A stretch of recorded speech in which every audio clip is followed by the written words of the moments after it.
안녕하세요. 오늘 저희가 함께 좀 들여다볼 자료는요. 이원설 박사님의 신앙과 학문이라는 소책자입니다. 네, 아, 요즘 뭐 지식이 넘쳐나는 시대인데 오히려 좀 길을 잃은 듯한 느낌 받을 때도 있잖아요. 그렇죠. 네. 뭐 아는 것이 힘이다라고는 하지만 그 힘을 어디에 써야 할지, 뭘 알아야 할지 좀 혼란스럽기도 하고요. 맞아요. 이 자료가 바로 그 지점, 그러니까 지식의 딜레마에서 딱 시작을 하거든요. 아, 딜레마요? 네. 학문이 점점 깊어지면 전문가들은 자기 분야 말고는 소통이 좀 어려워지고요. 네네, 그런 얘기 있죠. 그리고 막 파고들다 보면 결국 잘 모르겠다 이런 지점에 가기도 하죠. 노벨상 수상자도 그런 고백을 했었고요. 허허, 그렇죠. 그러니까 지식이 꼭 지혜로 바로 이어지는 건 아니라는 뭐랄까 그런 역설이 있는 것 같아요. 네. 이 책의 저자는요, 문제의 핵심이 그 지식 자체가 아니라 우리가 세상을 보는 그 근본적인 안경, 아, 안경이요? 네, 바로 세계관에 있다고 봐요. 우리가 어떤 세계관을 딱 가졌는지에 따라서 같은 정보도 완전 다르게 해석한다는 거죠. 맞아요. 그게 중요하죠. 그래서 오늘은 이 세계관이 우리가 아는 것, 또 학문에 어떤 영향을 미치는지, 특히 저자가 제시하는 그 하나님 중심 세계관, 이걸 중심으로 좀 깊이 이야기 나눠보려고 합니다. 네, 좋습니다. 사실 모든 학문이나 뭐 지식 체계는요, 눈에는 잘 안 보이지만 어떤 기본 가설 위에 서 있다고 볼 수 있어요. 기본 가설이요? 네, 토마스 쿤이 말했던 그 패러다임하고도 좀 비슷하죠. 우리가 보통 이건 객관적인 사실이야 라고 생각하는 것조차도 사실은 이 세계관이라는 필터를 한번 거쳐서 받아들이는 경우가 많다는 겁니다. 아, 예를 들면 그런 걸까요? 같은 교통사고를 봤는데도 목격자마다 원인은 이거다 하는 게 다를 수 있잖아요. 네, 그렇죠. 그게 아마 각자 중요하게 생각하는 가치나 믿음, 그러니까 세계관이 달라서 그런 거겠죠? 정확합니다. 그래서 이 세계관은 그냥 뭐 의견이나 지식을 모아놓은 게 아니고요.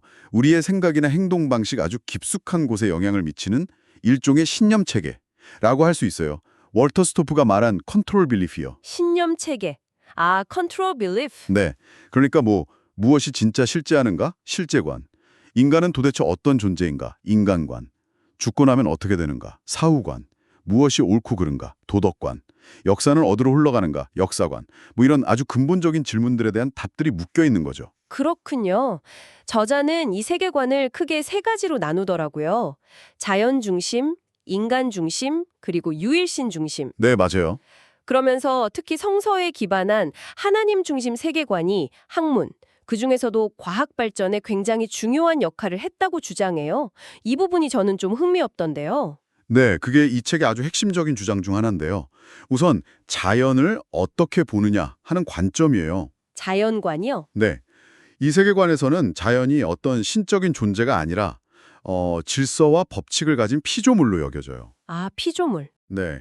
그러니까 두려워하거나 막 숭배할 대상이 아니라 이해하고 탐구하고 또 잘 관리해야 할 대상. subduing. 이렇게 보는 거죠. 아하. 저자는 바로 이 자연의 비신격화가 자연을 객관적으로 연구할 수 있는 토대를 만들었고 이것이 과학혁명의 중요한 동력이었다고 설명을 해요. 아하. 뭐 화이트헤드나 버터필드 같은 학자들도 비슷한 맥락에서 종교개혁과 과학정신의 연결고리를 찾기도 했고요. 그러네요. 아인슈타인이 했던 말 있잖아요. 종교 없는 과학은 절름발이, 과학 없는 종교는 장리미더. 이것과도 좀 통하는 면이 있겠네요. 네, 그렇죠. 아주 적절한 인용이십니다. 자연뿐만 아니라 인간을 보는 관점도 좀 독특하다 보여요. 인간과는 어때요? 인간은 흙으로 만들어진, 그러니까 유한한 존재죠. 하지만 동시에 하나님의 형상으로 창조된 아주 존엄한 존재로 봐요. 아, 흙이지만 하나님의 형상. 네. 그러니까 뭐 단순한 동물이거나 아니면 또 신적인 존재도 아닌 아주 고유한 가치와 자유, 그리고 책임을 진다는 거죠. 저자는 이런 관점이 서구 사회의 어떤 인권 사상이나 민주주의 발전에도 영향을 미쳤다고 분석을 하고요. 그렇군요. 역사관도 그런 비슷한 맥락이겠네요. 역사가 그냥 의미 없이 반복되거나 우연이 아니라 어떤 목적지로 향해 나아가는 과정이라는. 맞습니다. 그런 믿음이 깔려 있다고 보는 거죠. 근데 중요한 점은요, 저자가 이런 세계관적인 접근을 신학에만 적용하자는 게 아니라는 거예요. 아, 다른 분야에도요? 네. 철학, 역사, 예술, 경제, 심지어 뭐 물리학 같은 자연과학까지 모든 학문 분야에 이걸 적용해야 한다고 봐요. 모든 분야예요? 그건 좀 어떻게 적용한다는 거죠? 그러니까 이게 뭐 특정 종교의 교리를 학문에 막 주입하자 이런 뜻은 아니고요. 그보다는 어떤 학문을 우리가 하든지 간에 그 근본에는 어쩔 수 없이 특정한 세계관적인 가정이 전제되어 있다는 걸 좀 인식하자는 거죠. 그리고 특히 우리 인간 이성이 유한하니까 그 한계를 인정하는 좀 겸허한 자세가 필요하다. 이런 제안으로 읽힙니다. 아, 겸허한 자세. 네, 이해가 됩니다. 자, 오늘 이렇게 이원설 박사님의 신앙과 학문을 통해서 우리가 지식을 대하는 방식, 그 밑바탕에 세계관이라는 보이지 않는 틀이 정말 큰 영향을 미치고 있다는 걸 살펴봤습니다. 네. 특히 저자가 강조했던 그 하나님 중심 세계관이 자연이나 인간, 역사를 이해하고 학문을 탐구하는 데 어떤 의미를 가질 수 있는지 그분의 관점을 좀 따라가 봤고요. 결국 우리가 어떤 정보를 받아들이고 해석하던 자신도 모르게 어떤 특정 안경을 쓰고 있는 셈이죠. 그쵸? 맞아요. 안경 비유가 딱이네요. 네.